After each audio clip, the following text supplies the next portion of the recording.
Welcome back. Today's ingredient theme, rice. Today's co-host is the fab Audra at home.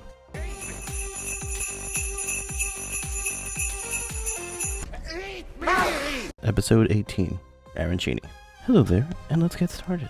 Pre-chop our pepperoni, and then time to make the rice.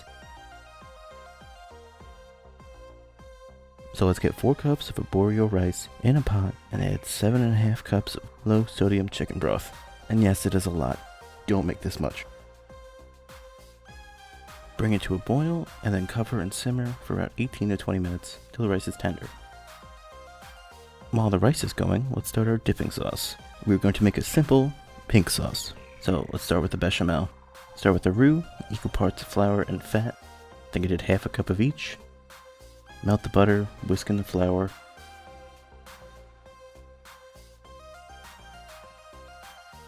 Once it's all together, slowly add your whole milk, whisking constantly till it is thickened up.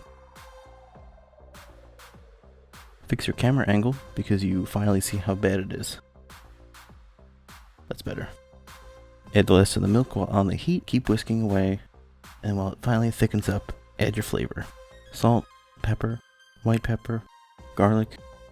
Whisk it up and give it a taste. If all is well, you can add your tomatoes, mix it up. No, hey, it's pink. Now more seasoning. Pecorino Romano, more black pepper. I love black pepper. Splash of red wine. Mix it, let it simmer. It's time for the meaty filling. Now, cook up our ground beef and ground sausage, and then put it aside. Once the rice is ready, add your meats to the rice mix. I have little cheese balls that I'm going to put in the center of the arancini. So take a scoop, fold the rice mix around the ball of mozzarella.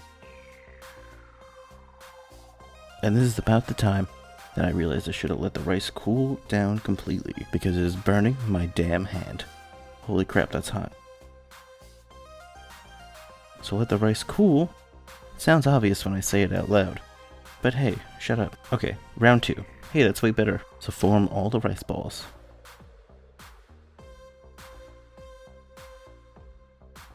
Set up a classic breading station. Flour, eggs with some milk, and breadcrumbs. Now, flour, egg, crumb.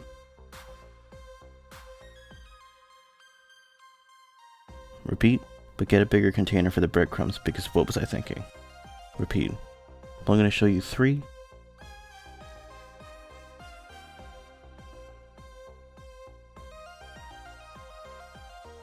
But hey, look at the rest of them. Time to fry up these balls.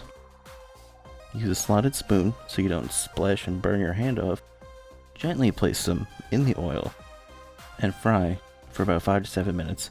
Make sure you're flipping to get every side golden brown delicious. Repeat until all balls are properly golden brown and crispy.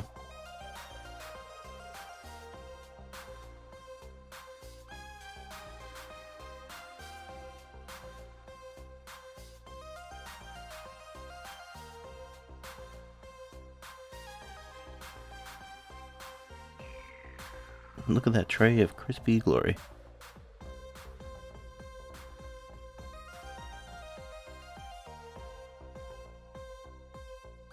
Time for a cross section. Cheese pull time. Crispy outside. Everything on the inside is cooked to deep fried perfection. And it was delicious. Sorry, I got to see that cheese pull again in slow-mo. Perfect. Okay, time to plate. We have 2 options. Bowl with a ramekin dipping sauce, and then chain restaurant air quotes fancy. Bowl time. Place the ramekin sauce, surround it with those crispy balls, top with some pecorino romano.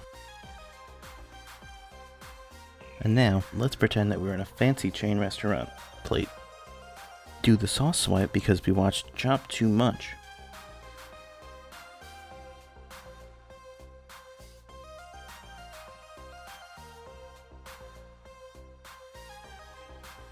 Place the balls in the middle of the swipes.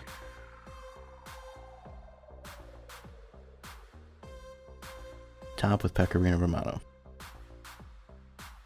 And after you eat this appetizer, make sure you get your cheesecake to go. This took a little longer than I planned, but the problem was, it's delicious. The rice balls with the sauce are just everything you want it to be. Crispy and filling, the sauce is the perfect balance, and then you realize you have 20 more balls. The only thing I would change is this recipe called for way too much rice. What I showed you was only half of the amount of rice. I would do more meat and cheese. I would like chop up the cheese, mix it in with everything, so you get more than one little cheesy boy. And that's it, everyone. Please make sure you go check out today's fantastic co-host, Audra. She is a delightful bite of realness in the world of copycats. I will link her video channel below. And I'll see you all real soon.